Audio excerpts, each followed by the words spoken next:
dipersembahkan oleh Bismillahirrahmanirrahim. Ismi an-nadzikrillah ajlisu fi fasli athani asyar. Al-juhdu biduni du'a yakunu saqilan.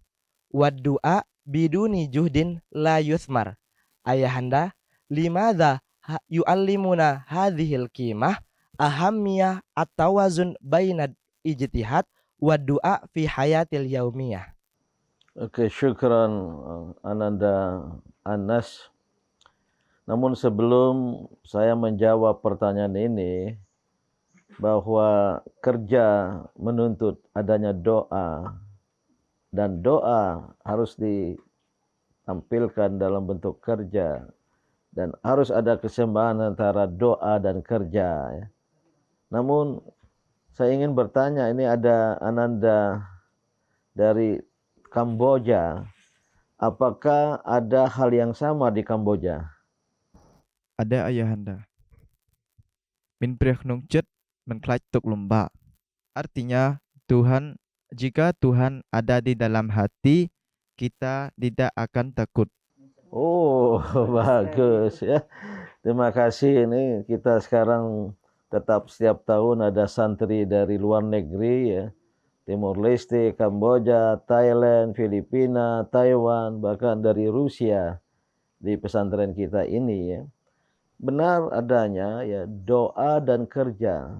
Ada ungkapan bahasa Latin. Ora et labora. Ora et labora, artinya Bekerja dan berdoa. bekerja dan berdoa.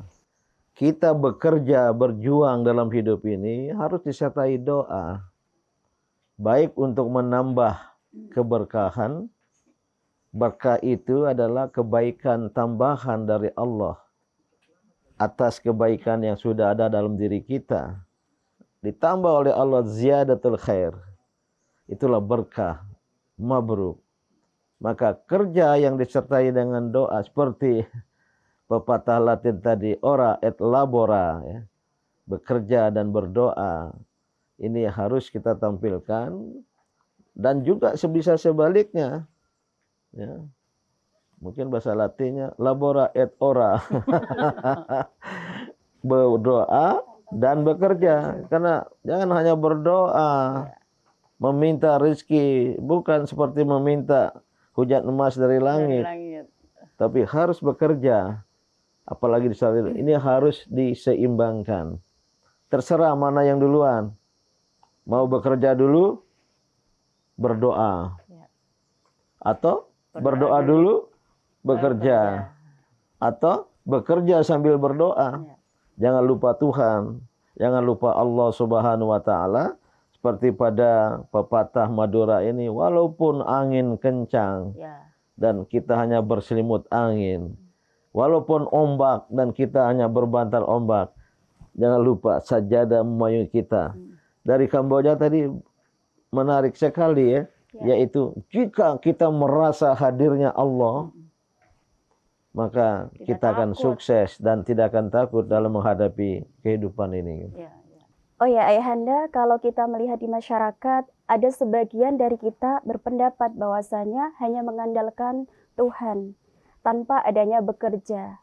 Nah, menurut pendapat ayahanda, dengan hal demikian apa yang harus kita lakukan ayahanda sebagai manusia atau sebagai orang yang mengetahui hal tersebut? Itu pengaruh dari teologi di kalangan Islam, umat Islam yang dikenal dengan Jabariyah, yang memang berkembang di kalangan ulama, khususnya mutakallimun ya, yang berpendapat bahwa hidup manusia ini sudah ditentukan, terpaksa ya, sehingga mereka tidak punya ruang bagi berbuat, bagi berkehendak ya.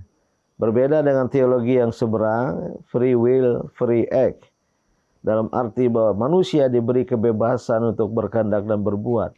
Maka kita harus bekerja untuk mengubah hidup kita. Allah tidak akan mengubah keadaan dari seseorang hamba, dari sesuatu kelompok, kecuali mereka sendiri mengubah apa yang ada dalam diri mereka sendiri. Itulah free will, free act. Ada kebebasan berkehendak dan berbuat. Jadi kalau ada anak muda, masyarakat, umat Islam yang seperti digambarkan tadi, mungkin terlena dengan paham teologis, apalagi ditambah dengan nilai-nilai budaya di daerah-daerah kita menerima keadaan, menerima nasib, nerimo, maka kita tidak akan bisa berbuat. Oleh karena itulah pepatah dari Madura ini, termasuk tadi didukung dari Kamboja, kita harus bekerja, bergerak, bekerja, namun tetap bermohon kepada Sang Pencipta yang memberi kita kekuatan dalam hidup ini.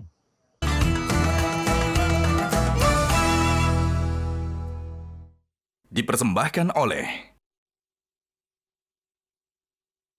Jelajahi cara baru mendapatkan informasi. Download Metro TV Extend sekarang.